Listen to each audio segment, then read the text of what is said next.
the Infiniti G Convertible. I've already tested the base version and I've already tested the sport version with the 6-speed manual. Here's the 7-speed automatic sport version. Will I be equally impressed? Let's find out. To me, the overall shape is very pleasing. It's Art Deco inspired and I think it looks awesome. It's a well sculpted shape and design, especially at the front end. The sport version can be identified by the slightly different front end and the 19-inch wheels. You can also identify it from the back with the G37 S badge. I think it looks great from this angle too. As you'd expect from any Infiniti, the interior is well designed, elegant, and luxurious. The red leather seats are very supportive and very comfortable. I also like the fact that they went with red in the first place. You know, there's a lot of black interiors these days, and Infiniti does a great job with this. I also remember the red interior from an Altima I tested in the past, and that looked great too. The tilt and telescoping steering wheel also can control your menu settings, Bluetooth, and cruise control. There's also a reddish hue to the trim pieces, and that really offsets the red leather. Definitely a nice look. No surprises with the well laid out gauge pattern too. The infotainment screen controls your radio and XM navigation and XM weather as well. Plus it houses your backup camera and all the other audio functions too. You can control it via these buttons or touchscreen or right on the steering wheel. There's plenty of cup holders and storage, and a new bonus feature, you now get heated and cooled seats. Adults may only be comfortable in the back seats on shorter journeys, but kids love it back there. With the top down, they may as well be on a roller coaster. Of course, one bad aspect is, with the top down, there's barely any trunk space. Of course, you can always store your cargo in the back seat if you have to, or you can put the top up.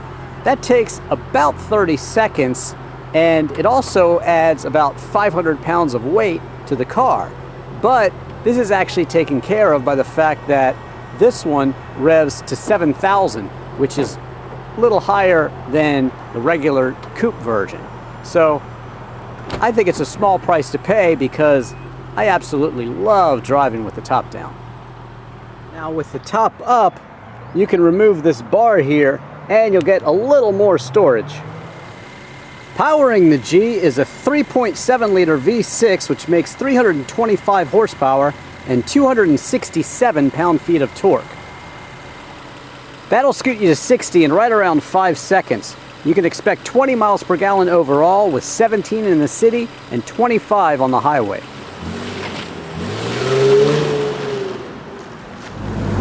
So the S on the back of this G37 stands for sport.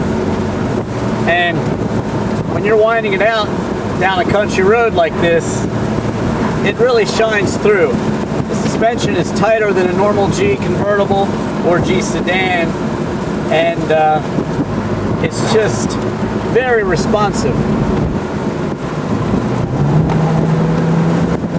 Great engine tone too.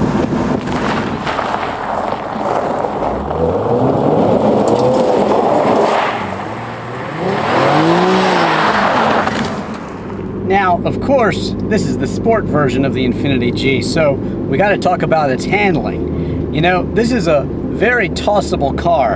I've really had fun, you know, kind of throwing it into turns and seeing how it responds, and it's a rear-wheel drive car with a front engine, so it actually responds pretty neutrally. Infiniti really did their homework on this one, and it really shows with the handling. Maybe just a hint of oversteer, but it really feels very delicate and placeable.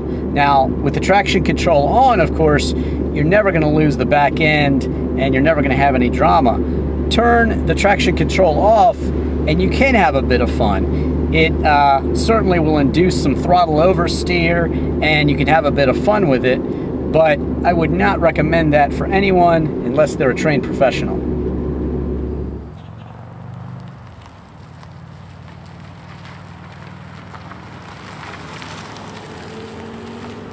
Beautiful summer night, and to me the Infiniti G here is the perfect car because Sure, it's a convertible, but it's also a hardtop too with the retractable version. So, you know, it's really the best of all worlds. And the fact that it's an S, well, then you add some sporting prowess to it. So, to me, it's great.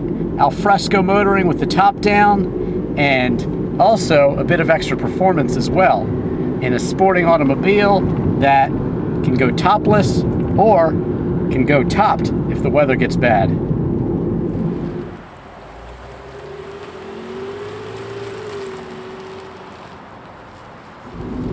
The base Infiniti G starts right around $47,000. This one, the sport version with the automatic, starts at $57,250, and there's really no options. It includes the sport package and your navigation, all the special features that you saw earlier, and so you're out the door basically for just over $58,000. Now, when you compare it to the Porsche Boxster, that one is about the same price just to start though, so you won't get all these options. And of course you could have a Miata for about 20 grand less, but you're not going to get anywhere near this much power. But you can have the retractable hardtop on that one.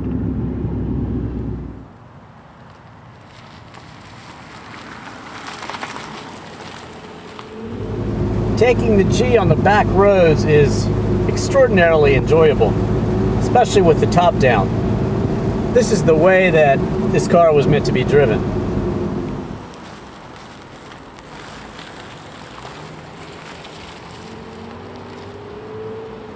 Okay, so I just started up and the car is actually giving me a warning. It says that there's a flood warning within 20 miles of our location. So that's good information, especially when you want to drive with the top down. The gauges at night look great actually. Just as elegant as they do during the day, but with a different glow.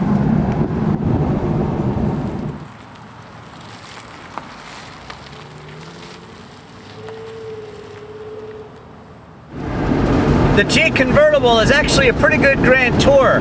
You can drive it with the top down in just about any weather. It's got heated and cooled seats. The heating and cooling system is great, so really you're never really too hot or too cold. So it's got that taken care of. And the back seats, well, that gives you extra room to store all your stuff. So great grand touring car. A lot of fun to drive too.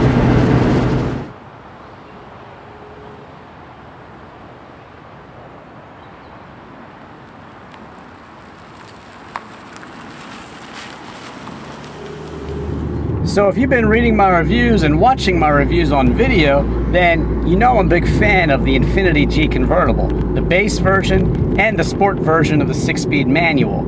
I really like that one too. So here I am in the 7-speed automatic sport version, and what do I think?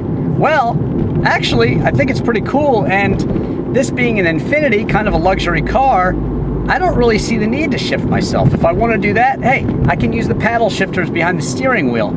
So, you know, I think this one is great with the 7-speed auto and the sport version. It's very sporting. If you're just looking for the base model, then hey, that's a great value too.